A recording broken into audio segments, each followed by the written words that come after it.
नमस्कार मित्रों, जय श्री राम। कैसे हैं आप सब? काफ़ी दिनों बाद आप लोगों के समक्ष फिर से प्रस्तुत हुआ हूँ, क्योंकि काफ़ी लोगों के मैसेज आए, फ़ोन आए। उन्होंने कहा कि हम आपको मिस कर रहे हैं और गाइडलाइंस नहीं मिल पा रही हैं। तो मैंने कहा चलिए मैं किसी दिन आप लोगों के समक्ष फिर उपस्थित होऊंगा। आज का विषय बड़ा ही मीठा है, बहुत ही रसीला है दोस्तों। मिठाइयाँ, हम सबको अपने जीवन में मिठाइयाँ पसंद हैं और स्पेशली जो डायबिटिक्स लोग हैं उनको तो बहुत ज़्यादा ही पसंद है, क्योंकि उनको तो मना ही होता है और जो चीज़ मना कर दी जाती है वो और ज़्यादा अच्छी लगती है। ये हमारा एक ह्यूमन माइंड है। तो मिठाइयाँ ऐसी होती हैं कि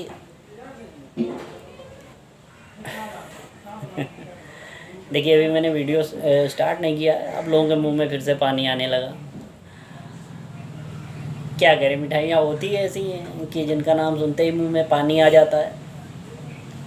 लेकिन मिठाइयाँ मीठी होने के अलावा बहुत कुछ हमको संदेश भी देती हैं। उनके अंदर एक संदेश छुपा होता है जिसको आप लोग बहुत बार अवॉइड कर जाते हैं। बहुत बार उन चीज़ों को आप नहीं समझ पाते हैं। तो चलिए शुरू करते हैं ये मीठा सा सेशन। जलेबी से स्टार्ट करते हैं, क्योंकि बहुत रस भरी होती है और बहुत टेस्टफुल होती है, बहुत ही मीठी जलेबी। परंतु घुमावदार भी बहुत होती है, मीठी होने के साथ साथ रस भरी होती है, लेकिन घुमावदार भी बहुत होती है। बिल्कुल हमारे जीवन की तरह। हमारा जो जीवन है वो उलझनों से भरा हुआ है और विचारधाराएं बहुत सारे उनके तमाम घुमावदार मोड़ हैं। लेकिन इन सब के अलावा हमारा जीवन मीठा भी बहुत है, लेकिन उस मिठास को उन मोड़ों पर हमको कहीं ना कहीं ढूंढना पड़ता है। हम मिस कर जाते हैं। हम उन घुमावों को ज़्यादा प्रेफरेंस देते हैं बजाय उस मिठास के जो उसमें घुली हुई है। इसलिए जलेबी से आप ये सीखिए कि मीठी भी है, टेढ़ी भी है, दोनों चीज़ें इसमें समाहित हैं। दूसरी एक मिठाई होती है रसगुल्ला, जिसको बंगाली में कहते हैं रसोगुल्ला। बहुत ही रस भरी मिठाई होती है रसगुल्ला। उसकी विशेषता ये होती है कि उसको चाहे जितना निचोड़ दिया जाए, कितना भी निचोड़ दिया जाए, परंतु वापस जब वो रस में छोड़ा जाता है तो वो वापस अपनी शेप ले लेता है। बिल्कुल हमको उससे मॉरल लेते हुए ये समझना चाहिए कि हमें जीवन कितना भी निचोड़े, कितना भी हमको परेशान करे, लेकिन हमारे अंदर एक रस है। उस रस में यदि हम अपने मन को छोड़ देते हैं तो वो वापस अपना शेप ले लेता है। बस उस रस को अपने अंदर ढूंढना होता है, वो खुशी अपने अंदर तलाश करनी होती है,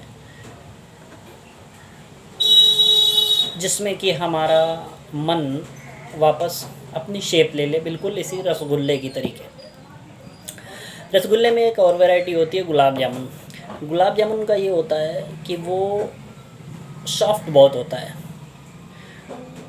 तो यदि आप सॉफ्ट हैं तो ये आपकी खासियत है, कमज़ोरी नहीं है। उसको आप अपनी कमज़ोरी मत समझिए। रसगुल्ला बहुत सॉफ्ट है। अपनी सॉफ्टनेस को यूटिलाइज़ आपको कैसे, कहाँ, किस प्रकार से करना है, ये इम्पॉर्टेंट है। आपकी सॉफ्टनेस बिल्कुल भी बुरी नहीं है। चलिए अब हम चलते हैं थोड़ी सी दूसरी मिठाइयों की ओर। दूसरी मिठाइयाँ जैसे लड्डू, बूंदी का लड्डू। छोटी छोटी बूंदियों से मिल करके एक मिठाई तैयार होती है, लड्डू। इसी प्रकार से हमारे जीवन में जो सफलताएं मिलती हैं वो एक एक सीढ़ी चढ़ने के बावजूद चढ़ने के बाद ही हमको वो सफलताएं मिलती हैं, एक साथ नहीं मिल जाती हैं। जब एक छोटी छोटी सफलताओं का एक समूह हो जाता है तो एक लड्डू का रूप ले लेता है। So that's called our small success will be bigger in another day. इसके अतिरिक्त सोहन पापड़ी से ये शिक्षा मिलती है। सोहन पापड़ी, दिवाली आती है तो सोहन पापड़ी के डिब्बे हमारे पास आने लगते हैं, फिर हम वो डिब्बे दूसरे रिश्तेदारों को ट्रांसफ़र कर देते हैं। तो क्योंकि बहुत बार हमको सोहन पापड़ी पसंद नहीं होती, वैसे ही हम बहुत बार लोगों को पसंद नहीं होते हैं, लेकिन उससे हमारी उपयोगिता कम नहीं हो जाती है। सोहन पापड़ी बिक रही है, बन रही है, बिक रही है, ट्रांसफ़र हो रही है, रिश्तेदारों में घूम रही है, लेकिन फिर भी बन रही है। इसी प्रकार से हमारा जीवन हमें लगता है कि उपयोगी नहीं है, लोगों को अच्छा नहीं लग रहा है, लेकिन उसकी अपनी एक उपयोगिता है और उस उपयोगिता को हमको बना के रखना है। ये शिक्षा हमें सोहन पापड़ी से मिलती है। इसके अतिरिक्त आ जाइए काजू कतली से हमको एक शिक्षा मिलती है, वो ये कि हमारी जो आंतरिक गुणवत्ता है, उस आंतरिक गुणवत्ता को केवल हम ही जानते हैं। कोई दूसरा नहीं समझ पा रहा है, कोई नहीं जान पा रहा है, किसी की समझ में नहीं आ रहा है, तो ये उसकी प्रॉब्लम है, ये उसकी प्रॉब्लम है। ये हमारी प्रॉब्लम नहीं है कि हमारी जो इंटरनल स्पेशलिटी होती है वो क्या है, वो सिर्फ हम समझ सकते हैं, उसको निखार सकते हैं, उसको बढ़ा सकते हैं, उसको मतलब प्रखर कर सकते हैं, निखार सकते हैं, कुछ भी कर सकते हैं, तो उसको केवल हम समझ सकते हैं। इसी प्रकार से बहुत सारी मिठाइयाँ होती हैं जो हमारे लिए कुछ ना कुछ संदेश देती हैं।